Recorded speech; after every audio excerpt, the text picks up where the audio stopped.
Okay, today we are going to replace the ball joints on a 2002 Honda Civic. The car's got about 70,000 miles on it, but more important than the miles is pretty much the age of the car. This car being about 10 years old, we noticed some rattling in the front end, did some investigation, and it turns out it is indeed the ball joints. The first step will be to remove the wheel. Okay, we have the tire off. And we're going to look at the bearing, and we can see there's a lot of lubricant right around in this area here, and that usually tells you that the bearing's bad visually, because all that lubricant should be inside behind this rubber boot here. These are sealed bearings, not like the old days where you could put a grease gun on your bearings and pump in new grease. These are sealed. Once the seal is busted, you're done. Now, this is the lower control arm. Let me pull out here. This is the entire lower control arm. It consists of the bearing, the lower bearing, the front bushing, and the rear bushing here. Now, since we have this thing opened up, I checked to see if there was any play in the bushings. There is. If you look at this one in particular, you can see it's actually beginning to tear. Okay, since I already have this, I'm already doing the bearings, I'm going to go ahead and do the, at least the front bushing. So we're going to remove the entire lower control arm. So we'll need to unscrew this bolt here, which goes through the front bushing. We'll need to unscrew this bolt, which holds the rear lower control arm bushing. We'll need to detach this, which is the stabilizer bar. This is your stabilizer bar. This is the link. And we'll also need to actually have this wheel assembly come free from the boot here to give us access to the top of the ball joint itself. Now, when removing any of these bolts, here is your best friend in the world, PB Buster. What you'll want to do is soak the bolt that you're going to want to remove. Makes life a lot easier. It's much better than WD-40, much more effective, and it'll make life a lot easier.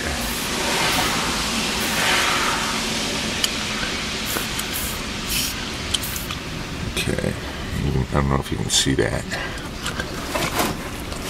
Okay, I've hit the front bolt, the rear bolt, oops, there. Okay, that should help loosen all of these bolts. I'm starting with the front bushing bolt, and what I ended up doing was what they call loading the suspension. When you jack a car and you have the wheels off the ground, the suspension comes down, and what that does is it puts a lot of pressure on the bolts holding the control arm together. So what I did was I just basically jacked up, well, the wheel. There's a little dust shield back here that'll bend back into place. If you remember the last picture you saw, this bar, the lower control arm, was like this. It was coming down. Okay, this is a 19mm bolt, very tight, even with the PB Buster. So what I ended up doing was using a cheater bar. For those of you who don't know what a cheater bar is, it's just a big honking bar that you slip over the handle of your ratchet, thusly.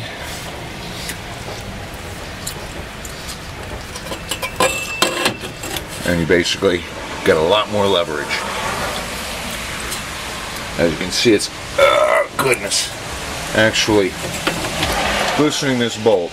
So I'll continue on after I get this bolt off.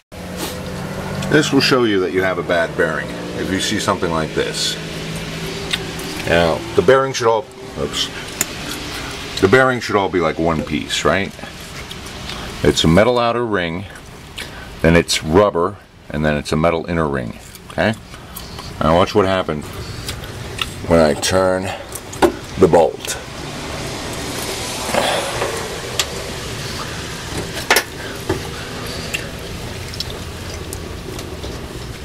The entire inside shaft is spinning. That tells me that my bushing has totally separated. So if there was ever any doubt that was a bad bushing, there's your proof. Now to get better access when removing the front bushing bolt, you may want to remove this piece right here, and you do that simply by taking a small screwdriver. There are actually two little indents on this rubber ring. You pry the center button out, and you simply pull the thing off, and as you can see, that's how it works. When it's pushed in, these expand and hold that part on.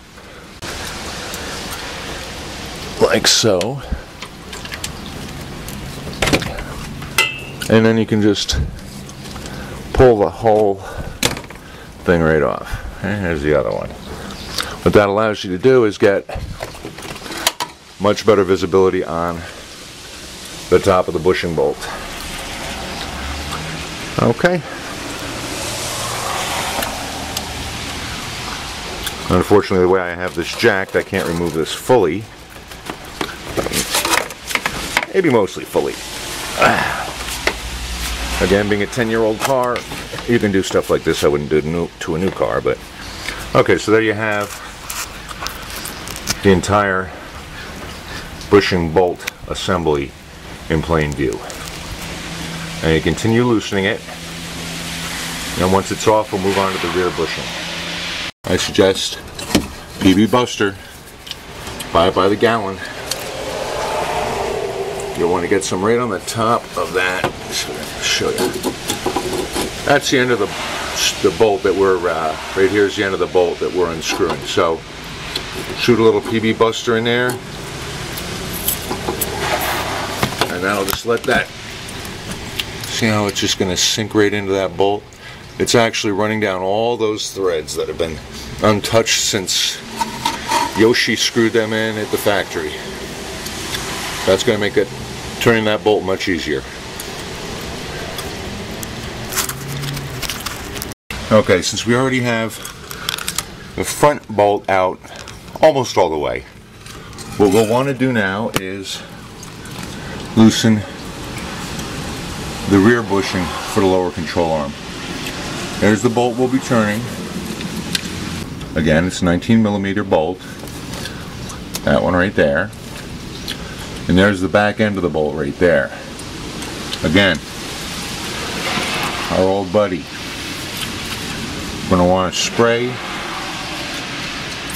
oops, right on there. Let that have a chance to work its magic. This stuff can really make a difference. I'm going to hit that bolt again if I can reach it. Okay, to remove this bolt on the rear bushing, I've got a 19mm, then a 1/2 inch to 3/8 inch drive adapter onto a extension, and that'll allow me to use the cheater bar again, that long pipe, and it could be any kind of pipe as long as it is thick enough that it won't bend and it's wide enough to accept the handle of the wrench. Gives you great leverage. You can bust almost any bolt. So let me take that out. Alright, now we have the lower control arm bushing bolt fully loosened. It can be pulled out by hand now. Okay, here we're going to use a 17mm 3/8 inch drive to remove this bolt, which attaches to the stabilizer, from the lower control arm. Okay. Now you'll want to unload the suspension, which means drop the jack under your wheel to remove this bolt from this hole. Once you have it out, very simple. Just move it around. If it feels like a thick molasses, like you're stirring a thick molasses, it's still good. Okay, that feels great. There's no excess play in it. It doesn't rattle. That means these links are still good. Okay, we've got the bolt disengaged from the top portion here, which is all well and good. Unfortunately, since the entire bushing, the inner part of the bushing was turning as well, turns out we're going to have to cut that bolt after all. If you have a Sawzall with the torch blade, this is the time to grab it. So we're going to cut this bolt out. One step closer. I've created I've gotten that top piece out after making two cuts. Above the sleeve and midway through the sleeve. Now what I'd like to try to do is jam the bolt remainder, which should have no threads, down through the sleeve, and then be able to actually just pull this arm out. Now that I have that piece cut out, I'm actually able to lift the lower control arm up, and that gives me access to this portion right here below, which is part of the bolt. Now if I can cut it right here, I should be able to get the control arm off, and then we'll deal with the remnants of the bolt that's still on the control arm attaching point. Okay. Post-surgery, our area is clear of the lower control arm. I was able to cut out the bolt that was holding everything up. Here's what it looks like when it comes up against a medieval mechanic. Important note, and I'll make a note of this at the beginning of the video, the front bolt, the front bushing bolt on a lower control arm, unless you're extremely fortunate, if it's been put in by the manufacturer, go to Honda or go online and order a new bolt, because I spoke to the gentleman in the parts department at Honda today. He said invariably they have to replace the front bolt when they're doing the front bushing. Here we have the lower control arm. Here's where the ball joint goes. Here's the sway bar link, the rear bushing, and our friend the front bushing. Sassafrasa rasa. Next step is to press out the front bushing and the rear bushing. You can ask any of my friends. I really prefer the elegant, well thought out approach to problem solving. But sometimes you got to go hillbilly. No offense to any of my hillbilly friends. So what I did was, since this would not move, it is pretty much like the bolt was on the front bushing, I actually ended up cutting. You got to be careful here, but I used the Sawzall, stopping often to check to make sure that I was still in the bushing and not cutting into the lower control arm. Okay, the important thing is to keep the lower control arm structurally sound. Okay, so I've cut through the bushing here. So now what I'm going to try to do is break the bond on the edges here. Since I've actually taken out a tiny bit of the diameter here, this whole thing should be able to be kind of pushed like that. And maybe I can break the bonds that are holding it to the side of the lower control arm front bushing hole. I'll be back to you to show you in a moment. Okay, having cut through, I was able to use a poor man's chisel, which was at one point a screwdriver. It is now just a long piece of metal, which I use as a chisel or a pry bar. I'm actually able to work this a bit around. Now I'm going to need two hands, so I'll show you what it looks like when it's no longer in there. This is what we wanted. This is exactly what we wanted. The bushing is now out, and I'm ready to remove the back bushing, and then we will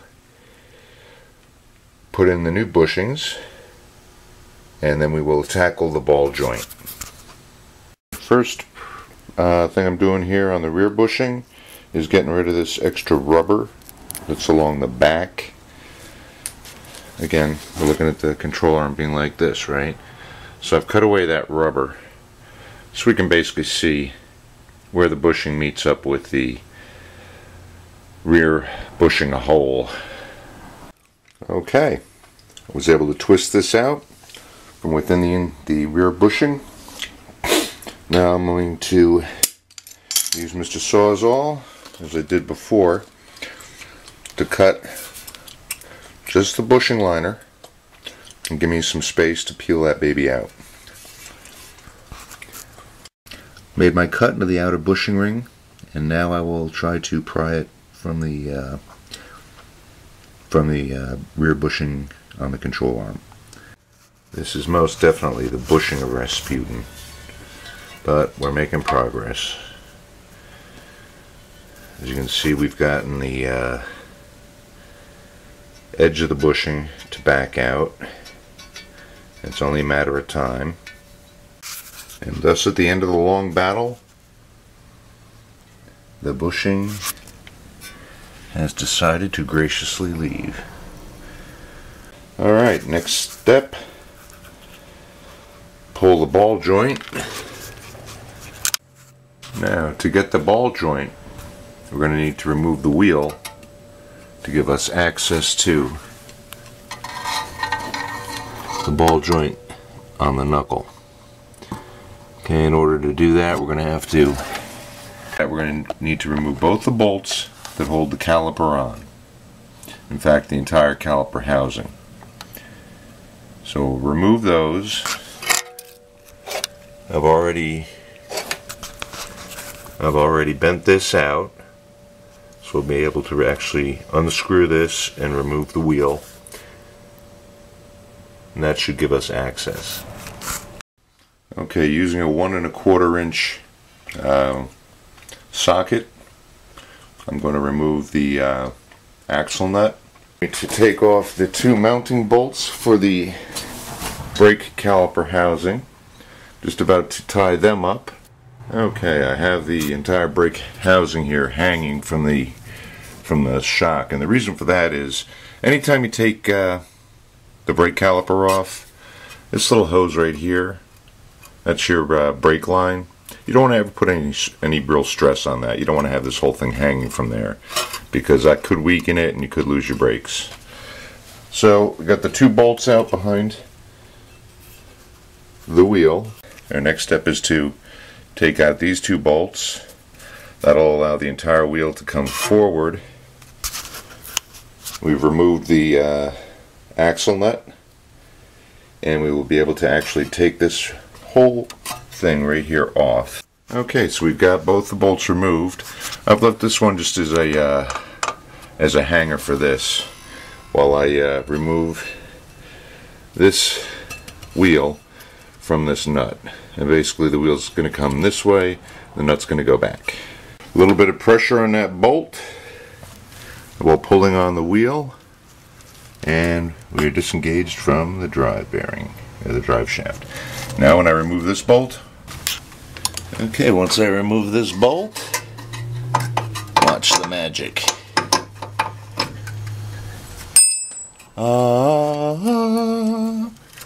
There is our ball joint that we're going to replace. Don't forget the PB Buster. This stuff is worth its weight in gold. Gold, I tell you.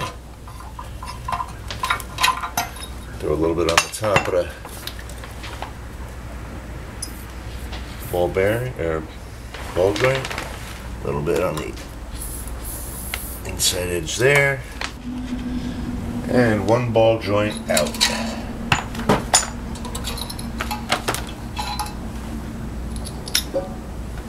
Ta-da! This is what all the fuss was about, right there. That thing is shot. Alright, very cool. Time to clean up the lower control arm and the knuckle.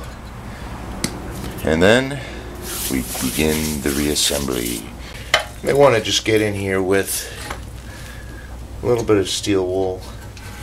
Clean up. There may be a little bit of rust on the bottom of the press slot. That's just going to make things more difficult. It has to be nice and smooth. And on the top, you'll notice, I don't know if you can see, on the top you may notice that there's a small little ring right around here, just outside the hole. I want to make sure that's nice and clean too, because that's where the edge of the ball joint's going to sit. We want to make sure we have the same part, always important. Check that the dimensions are the same. Looks good. Total height looks good. Looks like everything's about the same. Okay, here it is. Permatex anti-seize lubricant. This is always a good idea if you plan on keeping a car till it's falling apart, because odds are you'll have to you'll be doing this job again in probably 5 years or so. You just want to put a little bit around. This actually has a brush, and what this will do is it'll stop the parts from just corroding together. If you remember the front bushing bolt from this job, nobody ever put anti-seize on that. Just a light dab. Anytime you press something and you want to make sure it's going the right way, because pressing is not fun. Okay. Now my handy dandy press remover also has the ability to press in ball joints. Okay.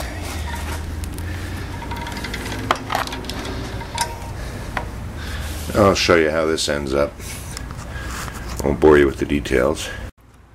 And as you can see, our new ball joint is fully pressed. My 6-ton A press here. I'm going to apply some anti-seize to where I'm going to insert the bushings.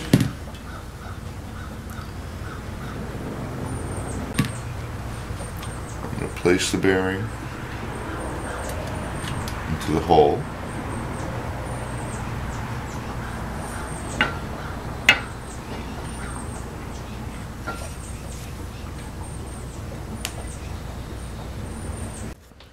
Okay, we are pressing in the front bushing right now, and we did really well.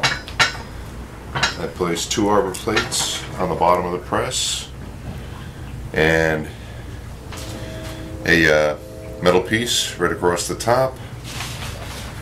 That has allowed us to press it in that far. Pretty good.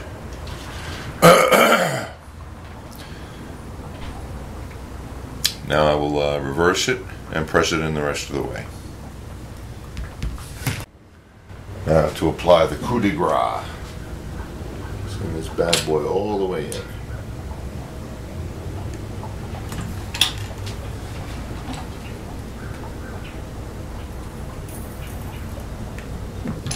This is why they call it pressing.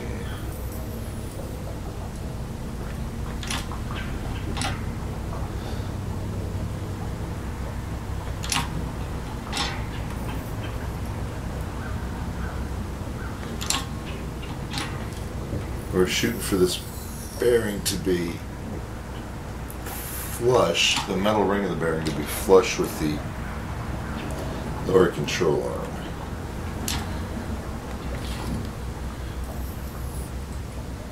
And there.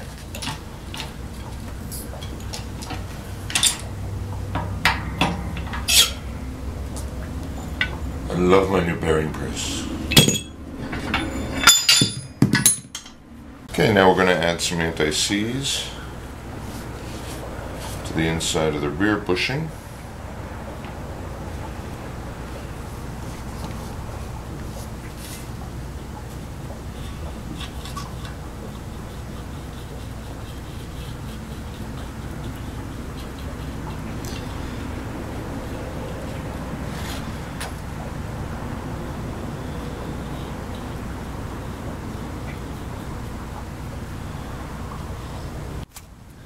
Okay, so as you can see, after a little fine adjustment, we're actually getting this baby pressed in. This is called the cheater bar. This thing is great. It's any steel pipe that you can fit over either the end of a wrench or, in this case, a vice handle. It gives you leverage. And I tell you, this thing would be nearly impossible to turn at this point without a cheater bar. What would you do for a cheater bar?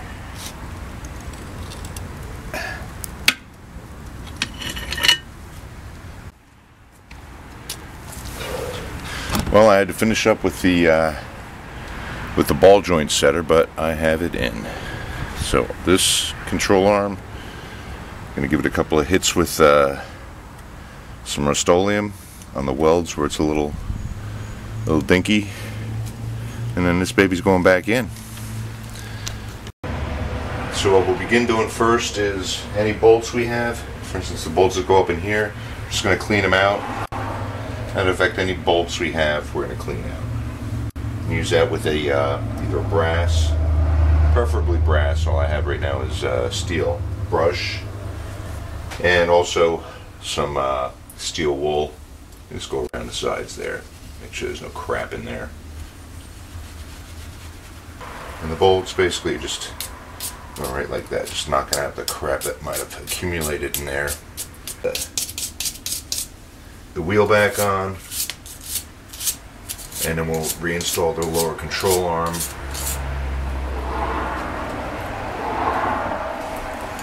And then we are done with this side. As you can see, we've got the wheel back in. We've attached it to the spindle. And it's protruding here, which is good. Got the two strut mount bolts back in, along with the nuts on the back. We have the rear stabilizer bolt cozied up. We have a little bit of room to give us room to work and play to get the rest of the parts in. Next thing we'll want to do is look at getting that ball joint into the hole on the controller. Okay, we've got the ball joint through the knuckle and through the lower control arm. I'm just finger tightening this now. Next will be the bolt for the sway bar link. The torque on this is only 29 pounds, so you really don't have to crush it. And then once we have that, we're just going to go finger tight on that. Because of the frozen bolt, as I was unbolting it, the screw actually jacked up the top of the housing where it's supposed to go, right here. So we're going to have to bring that down a little bit, and we'll want to get it so it's aligned properly so we don't cross the threads. Now I've decided to load the suspension a bit, which just means jacking up the lower control arm, because the angle I want to come in with the new bolt is straight up this way, and it's canted forward this way. That's no good. So we're going to jack it up a little bit till this is standing pretty much vertical. What I've done is used a crowbar. After loading the suspension, I used a crowbar to align the front bushing generally where I want it. There is some play in here because this is a rubber ring around the inner sleeve. Now looking in here, I love this thing. I don't know if you can see it. Looking in there, you can actually see the bolt is at the base of that nut. The rear bushing is torqued to 61. The front bushing is torqued to 61 foot-pounds. The sway bar link, which I'm going to probably end up replacing soon, is torqued to 29. Now to replace the brake caliper bracket. It's going to be 2 screws, zip zip, and then we move on to the castle bolt.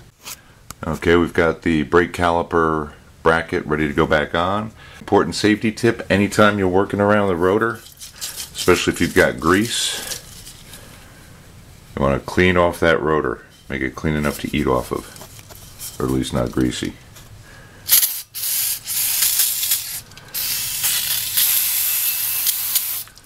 Do not forget to do the back as well. It dries extremely quickly. On with the brake caliper bracket.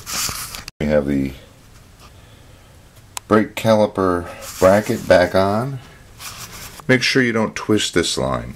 Sometimes what will happen is when it's been hanging up here for a while, you bring it back down. Inadvertently, you actually turn it 360 degrees, and that'll put a lot of stress on that. You may ask why there's a broad range of 43 to 51 on the castle bolt for the ball joint. The hole in the bolt is going to accept a cotter pin. Now the reason you have a castle nut is to allow that cotter pin to pass through. So we'll be inserting that now. Okay, the cotter pin is on. And as you can see, it's bent around. That's just to make sure that something as important as that does not come off while you're driving. Okay, next we will be reattaching the bolt which will hold the wheel to the axle. Now, again, Mr. Anti-Seize Lube. Here's our bolt. It looked to be in good shape, so I didn't bother replacing it. And we're just going to put the anti-seize right where that bolt is going to meet up with the wheel. On this goes.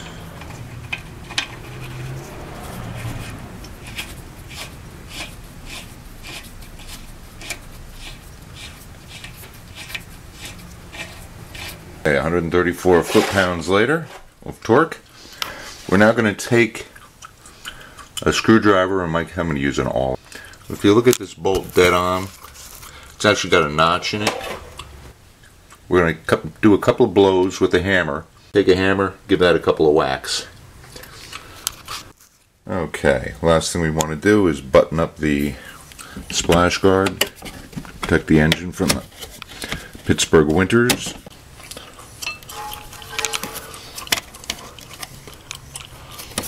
Pop that in. Ta-da!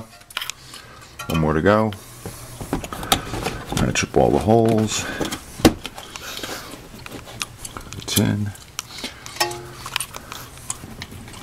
Match up the grooves. Okay. Let's put the wheel back on, tire back on this sucker. Okay. The test drive.